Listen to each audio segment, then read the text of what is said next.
Eng isqirt odam bu. Eshiting, kim?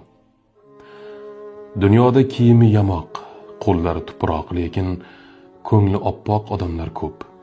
Ammo shunday toifa borki, ular eng qimmat atirlarni sepadi, eng so'nggi rusumdagi mashinalarda yuradi, lekin ulardan manfaat va xiyonat hidi kelib turadi.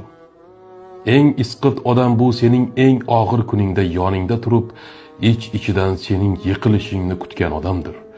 U senga kulib qaraydi, do'stman deydi, siringni oladi, lekin fursat tug'ilishi bilan o'sha sirni senga qarshi qurol qiladi.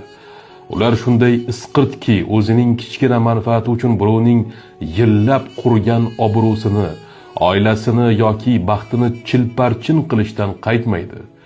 Ular uchun muqaddas narsaning o'zi yo'q. Na do'stlik, na qarindoshlik, na insoniylik. Faqat men degan iflos bir nafs bor. Achchiq haqiqat, ularning eng jirkanch xislati yaxshiligingni ko'ra turib senga hasad qilishi va sen yiqilganingda go'yo yordam bergandek bo'lib, aslida ustingdan kulishidir. Ular qalbi bilan emas, hisob-kitob bilan yashaydigan insonlar.